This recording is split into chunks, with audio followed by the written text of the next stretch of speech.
அலையிலிருந்து உங்களை காக்கும் இயற்கையான பல முறைகளை சொல்லியிருக்கிறோம். கடைபிடித்தால் இந்த வெயில் காலத்தில் உங்கள் உடல் பாதுகாக்கப்படும் என்பதற்கான விளக்கம். நம்ம கைகளிலே வந்து பஞ்சபூதம் அடங்கியிருக்கு. இது நீர், இது நிலம், இது வந்து ஆகாயம், இது காற்று, இது வந்து நெருப்பு. இது எப்படி இது என்ன தமிழகத்தில் கூழு? வெப்ப அலை கம்பங்கூழ். வீசும். ஆனால் ஒரு இது தற்பொழுதே 50 ரூபாவா? 10க்கு இதுல என்னென்ன mix மேற்பட்ட பண்றீங்க? மாவட்டங்களில் சதம் அடித்து விட்டது வெப்பநிலை. ஆனால் உழைப்பவர்கள் உழைத்துக் கொண்டுதான் இருக்கிறார்கள். விழிப்புணர்வு பிரச்சாரங்களை இந்திய வானிலை நிலையம் மற்றும் பல்வேறு சமூக சேவை நிறுவனங்கள் அறிவித்திருந்தாலும் பொதுமக்கள் அவற்றை பின்பற்ற வேண்டியது அவர்களுடைய கடமை. இதோ கரூரில் 106 டிகிரி அதிகபட்சமாக, ஈரோடில் 104 டிகிரியும், மதுரையில் 104 டிகிரியும், திருச்சியில் 103 டிகிரியும், வேலூரில் 102, கோவையில் 101. இது கோவை குளிர்ச்சியான பகுதி என்ற போதிலும் இதோ 101 டிகிரியை தொட்டுவிட்டது. தற்பொழுது அக்னி நட்சத்திரம் அதிக வெயில் காலம் என்று கணிக்கப்படும் ஜோதிட சாஸ்திரத்தின்படி அக்னி நட்சத்திரம் மே 4ஆம் தேதி திங்கட்கிழமை துவங்குகிறது. மே 28ஆம் தேதி அக்னி நட்சத்திரம் முடிவெறுகிறது. இந்த காலகட்டத்தில் சூரியனின் வெப்பம் அதிகமாக இருக்கும் என்பது பொது விதி. ஆனால் தற்பொழுதே வெப்ப அலை வீசத் தொடங்கிவிட்டதே என்று சொல்லலாம். குறிப்பாக வரும் காலத்தில் திருவண்ணாமலை, திருப்பத்தூர், சென்னை மீனம்பாக்கம், செங்கல்பட்டு, காஞ்சிபுரம், திருத்தணி போன்ற பகுதிகளில் வெப்பம் அதிகரிக்கும். குறிப்பாக வேலூர். இதோ பாருங்கள், பொதுமக்களின் நடமாட்டம் தற்பொழுதே குறைய ஆரம்பித்து விட்டது. தலையில் முக்காடு, தொப்பி மற்றும் போக்குவரத்தில் மிகவும் குறைவான பயணிகளே பஸ்ஸில் செல்வதை நீங்கள் காணலாம். இப்படி வெப்ப அலை வீச இன்னும் சில தினங்களில் உள்ள நிலையில் பொதுமக்களின் வருகையும் பெரும்பாலும் குறைந்துவிட்டதே என்று சொல்லலாம். அனைவரும் தலையில் முக்காடிட்டு கொண்டு செல்லும் சூழல் ஆரம்பித்து விட்டது. சரி, வெப்ப அலை வீச துவங்க கொடைபிடித்து செல்லுங்கள், தலையில் துணி போட்டு கொள்ளுங்கள், நீர் சத்துள்ள உணவுகளை உண்ணுங்கள் என்று பல்வேறு பிரச்சாரங்கள் துவக்கப்பட்ட நிலையில் மக்களும் அவற்றை கடைபிடிக்க வேண்டியது அவர்களுடைய உடல் நலத்தை காக்கும். சன்ஸ்ட்ரோக் எனப்படும் வெப்பத்தால் ஏற்படும் ஒரு மயக்க நிலையின் போது பொதுமக்கள் மிகவும் எச்சரிக்கையாக கையாள வேண்டும் அவர்களை என்று மருத்துவத்துறையும் அறிவித்துள்ளது. சன்ஸ்ட்ரோக் வந்தவர்களுக்கு கண்டிப்பாக குடிநீர் குடிக்கக்கூடாது. அவர்களுக்கு உடலை தளர்த்தி நிழற்பாங்கான இடங்களில் அமர்த்தி அதன் பின்பு மருத்துவ ஆலோசனை பெற்று அவர்களுக்கு அதற்கான வைத்திய முறைகளை பின்பற்ற வேண்டும். ஒழிய சன்ஸ்ட்ரோக்கால் மயங்கும் விழுபவர்களுக்கு தண்ணீர் கொடுப்பது மிகவும் ஆபத்தானது என மருத்துவத்துறை சொல்கிறது. இதோ விரிச்சோடி இருக்கும் பீச் பகுதி எப்பொழுதும் பரபரப்பாக காணப்படும். இந்த பகுதி தற்பொழுது மக்கள் நடமாட்டம் இல்லாமல் விரிச்சோடி இருக்கிறது. காரணம் சூரிய பகவானின் வெப்ப அலை. வெப்பம் வீசத் தொடங்கிவிட்டதே என்று சொல்லலாம். இதோ பொதுமக்கள் நடமாட்டமின்றி முக்கிய சாலையான கடற்கரை சாலையில் வெறிச்சோடி கிடக்கும் சாலைகள். பஸ்ஸுகளிலும் பயணிகள் கூட்டம் அந்த அளவுக்கு இல்லை. ஆனாலும் போக்குவரத்து வழக்கம் போல் நடைபெறுகிறது. இதோ பஸ்ஸில் கூட்டமின்றி செல்லும் போக்குவரத்து. இப்படி அனைத்து பஸ்ஸுகளும் காலியாகவே பெரும்பாலும் செல்கின்றன. இதில் பகல் பொழுது 11:30 மணி அளவில் பார்க்கும் காட்சிகள்.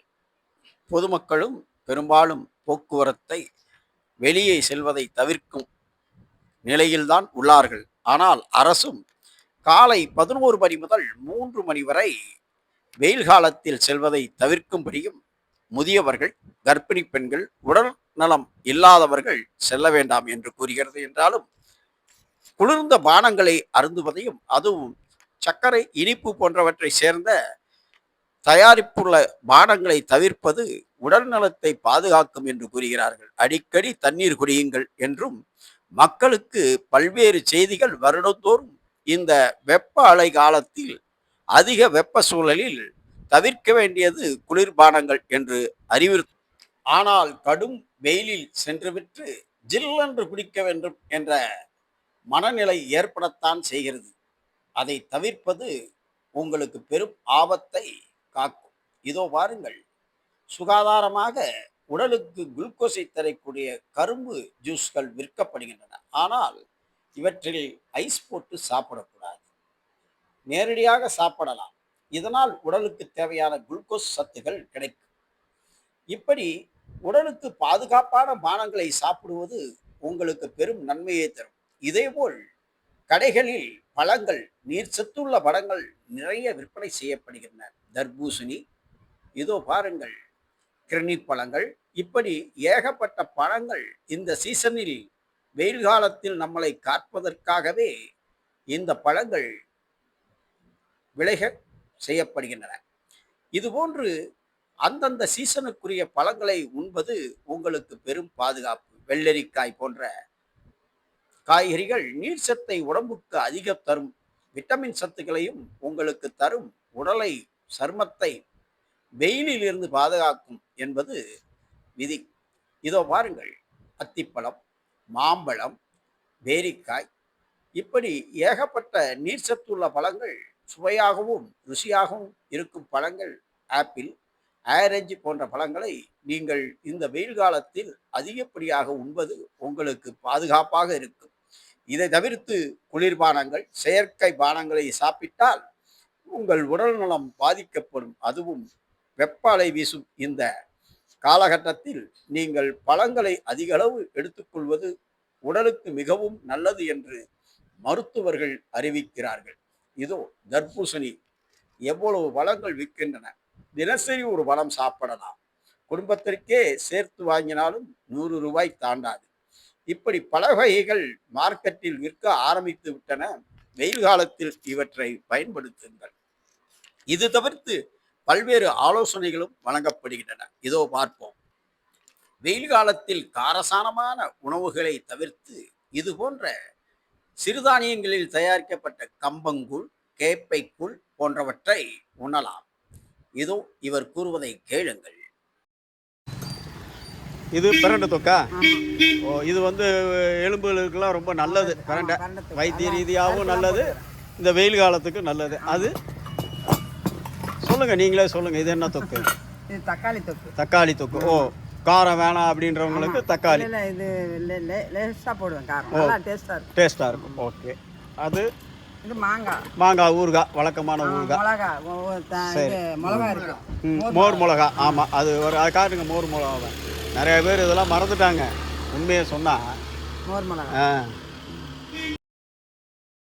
இது போன்ற இயற்கையான உணவுகள் உங்கள் உடலை பாதுகாக்கும்.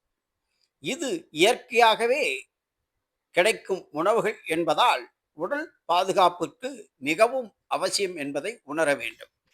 மேலும் விலையோ மலிவு, பலனோ அதிகம், எந்த விதமான தீங்கும் விளைவிக்காது இது போன்ற இயற்கை உணவுகள் என்பது மக்கள் அறிந்து கொள்ள வேண்டும். இந்த வெயில் காலத்தில் உடம்புக்கு எந்த கெட்டிலும் சுத்தமான பொருள் கூ.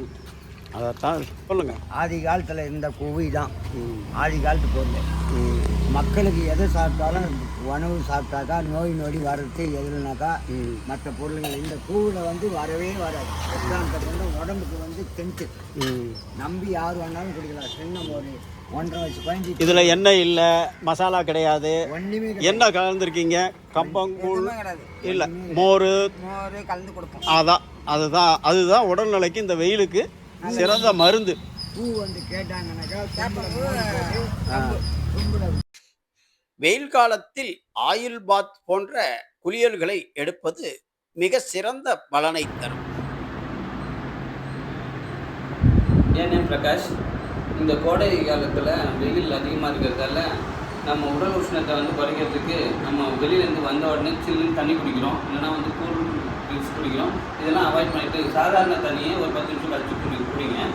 இது இல்லாமல் நம்ம கைகளிலே வந்து பஞ்சபூதம் அடங்கியிருக்கு. இது நீர், இது நிலம், இது வந்து ஆகாயம், இது காற்று, இது வந்து நெருப்பு. இதில் வந்து நெருப்பை தான் வந்து உடல் உஷ்ணத்தை அதிகப்படுத்தும். அதனால் நம்ம கைகளை வந்து ஒரு 10 நிமிஷம் 2 கட்டை விரல்லையும் மூடி பிடிச்சிட்டா எப்படி பிடிச்சிக்கணும்? இப்படியே உட்காந்துக்கிட்டு பிடிக்கலாமா, இல்லை எப்படி பிடிக்கணும்? இல்லை உட்காந்துட்டு உட்காந்து பிடிச்சிக்கலாம், பிடிச்சிக்கலாம். ஆ. அது மொத்தம் வந்து அவங்கவுங்க சௌரியத்தை பொறுத்து எவ்வளோ நேரம் பிடிக்கணும்? மினிமம் 10 நிமிஷம் பிடிச்சிக்கலாம். பிடிச்சா என்ன ஆகும்? நம்ம உடல் உஷ்ணம்லாம் குறையும். ஓ, வெயில் காலத்தில் உடலில் ஏற உஷ்ணம் இயற்கையாகவே குறைக்கிற முறை. ஆமாம், கரெக்ட். அதனால் கைகளை திருப்பி காட்டுங்க எப்படி வைக்கணும். இது வச்சு விரலை எப்படி மடக்கணும். ஓகே, அப்புறம் இப்படி வச்சுக்கணும். டைட்டாக வச்சுக்கணுமா, ஃப்ரீயாக வச்சுக்கலாமா? பிடிச்சிக்கணும். டைட்டாக பிடிச்சிக்கிட்டு ஒரு 10 நிமிஷம். 10 minutes minimum 10 minutes maximum 45 minutes பிடிக்கணும். 10 நிமிஷம் பிடிச்சாலுமே போதும். நம்ம உடல் உஷ்ணம்னா சாதாரணமே வந்து குறைய ஆரம்பிச்சிடும். எந்த நேரத்துலையும் செய்யலாமா? இது எந்த நேரத்துலையும் செய்யலாம். காலையில் செய்யலாம், மதியம் செய்யலாம், நைட்டு செய்யலாம். இதுக்கு நேரம் காலமே கிடையாது. அப்புறம் எவ்வளோ நேரம் பண்ணுறதோ அதெல்லாம் ஒன்றும் கணக்கு கிடையாது. அதான் மினிமம் 10 மினிட்ஸ் 10 மினிட்ஸ் அது அவங்க சௌரியத்தை பொறுத்து. சரி சரி. இப்படி பண்ணால் உடல் உஷ்ணம், கோடை காலத்தில் வெளியே போயிட்டு வந்த உடல் உஷ்ணம் பாதிப்பு வந்து இயற்கையாக குறைக்கிற முறை. கரெக்ட். இது வந்து எளிய முறை. பாதுகாப்பான உடம்புலேயே இதுக்கான உணவே ஆப்ஷன்ஸ் இருக்கு, இந்த இறைவன் உடலுக்கு கொடுத்துருக்கான். வெயில் காலத்தில் Right. நீங்கள் உண்ணும் உணவு பழக்கமே உங்கள் உடலை பாதுகாக்கும். நீர் சத்து உள்ள உணவுகளை உண்பது மிகவும் நல்லது. காரமானது, பொரித்த, காரமுள்ள, எண்ணெயில் பொரித்த பொருட்களை தவிர்ப்பதும், குளிர்ச்சியான பொருட்களை தவிர்ப்பதும் மிக மிக நல்லது. ஜில்லென்று குடிப்பது வெயிலில் சென்றுவிட்டு வந்து ஆபத்தானது. சன்ஸ்ட்ரோக் எனும் ஸ்ட்ரோக் வந்தால் உடனடியாக மருத்துவரை அணுக வேண்டும் ஒழிய கைவைத்தியம் பார்க்கக்கூடாது.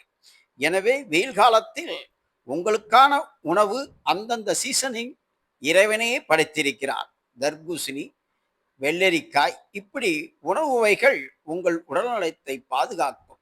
இயற்கையாக படைக்கப்பட்ட உணவு, பழங்கள், காய்கறிகள், அவற்றில் நீர் சத்துள்ள உணவுகளை எடுத்துக்கொண்டால் உங்களுக்கும் உடலுக்கும் பாதுகாப்பை தரும்.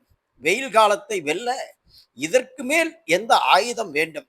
உணவுதான் உங்களை பாதுகாக்கும் ஆயுதம். எனவே வெயில் காலத்தில் வெளியே செல்வதை தவிர்ப்பது மிக நல்லது. அப்படி சென்றால் அதற்கேற்றபடி வீட்டிலிருந்தே தண்ணீர், கொடை போன்றவற்றை எடுத்து செல்வது பாதுகாப்பானது.